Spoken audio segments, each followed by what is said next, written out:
digress a little.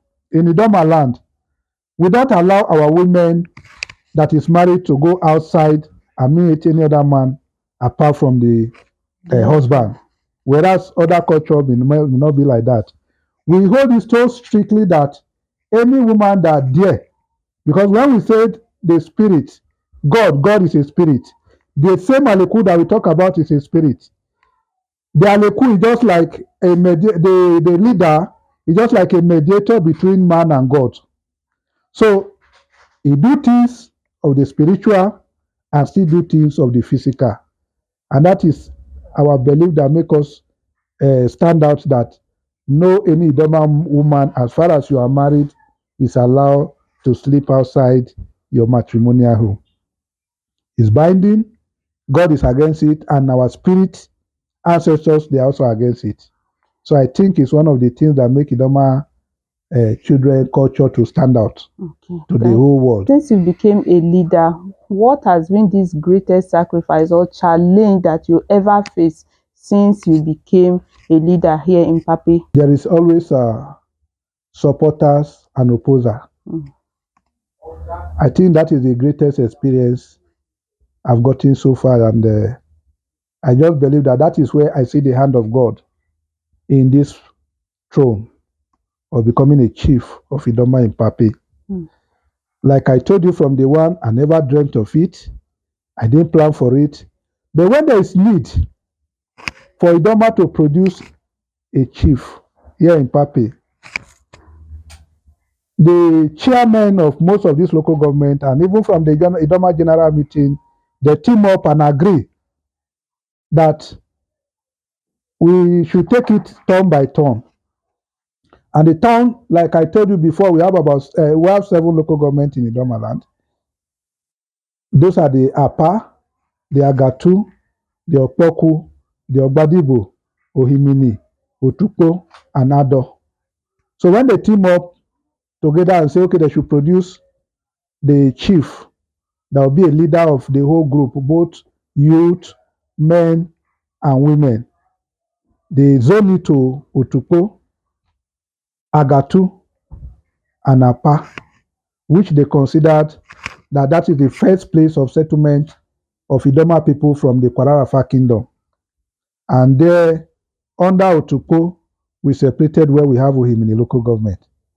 So I contested as one, and God gave me the victory. So it's just God. The challenge in the process was, even after the process have seen me through, to be crowned, that was 2020 to 2021, where there was coronavirus. There's this challenge that I had.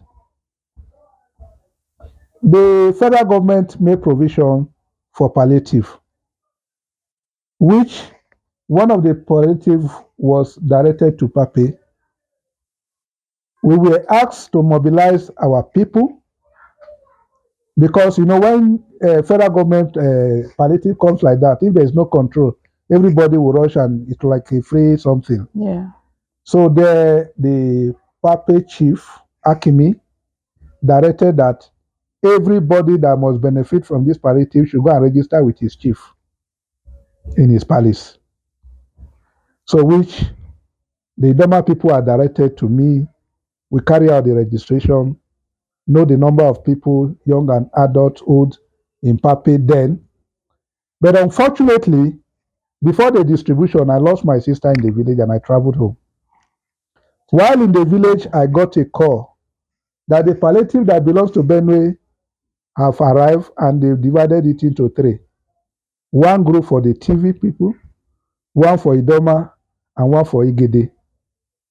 So while trying to find out the quantity of the palliative, I was told by my secretary that the description was just too small. It cannot feed more than 10, 20 people. And then we already have more than 400 people, Idoma people in Pape. So what I did was to give instruction that the said palliative should be shared among the widow. But unfortunately, because I was not around, when I came back, I was told those that are in charge share it not only to the widows, but to some of them that are men and they are married, they are wife here with their wife. So the thing generated hate that, and that was the process that was supposed to be crowned. So they consider it that, if we make this man our chief, it means he's going to divert all our palliative to his people. So it becomes number one challenge. And their system of government here is 4 years. So after the expiration of his own government, the new government now come up and said it's necessary that Pape chief should be crowned. And that was why I received my coronation.